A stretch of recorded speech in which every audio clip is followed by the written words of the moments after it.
আসসালামু আলাইকুম বন্ধুরা, কেমন আছেন? আশা করি আপনারা সবাই ভালো আছেন।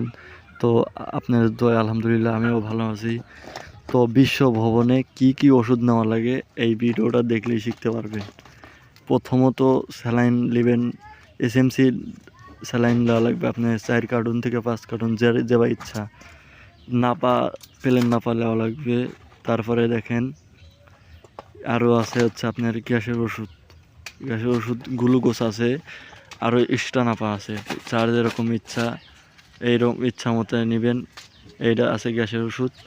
আরও আছে ডপার অ্যান্টাজল, যাদের ঠান্ডার প্রবলেম তারা অ্যান্টাজল নিতে পারেন, সমস্যা নেই।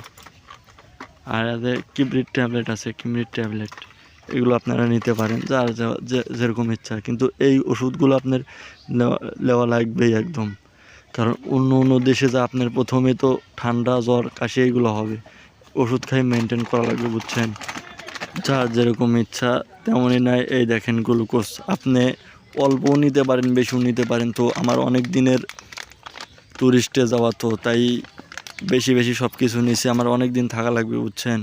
থেকে আপনাদের মাঝে ভিডিওগুলো তুলে দিতে হবে। আমি তো ধরেন ভ্রমণ করব এক রাষ্ট্র থেকে এক রাষ্ট্র, বুঝছেন? সেই জন্য এতগুলো ওষুধ নিতেছি আর কি। তো আপনারা যেহেতু যাচ্ছেন, অনেকেই তো কাজের জন্য যান, তাই না? কাজের জন্য গেলে ওষুধ বেশি বেশি রাখবেন, কারণ ওষুধ ওই জায়গায় যা সব সময় পাওয়া যায় না, আর পাওয়া গেলেও অনেক দাম, বুঝছেন? এই জন্য আর কি। তো প্রয়োজনীয় জিনিসগুলো নেবেন, বিশেষ করে নাপা বেশি রাখবেন। এই নাপা আছে, এই টপার আছে, অ্যান্টাজল আছে, এইগুলো আপনার লাগবে। এদের এক্সট্রা নাপা দেখেন, এক্সট্রা নাপা আছে, এক্সট্রা নাপা দিয়েও কাজ করে, ভালো কাজ করে, বুঝছেন? ভিডিওটা ভালো লাগে লাইক সাবস্ক্রাইব করে দিবেন, সাবস্ক্রাইব করলে আরও অনেক অনেক ভিডিও পাবেন।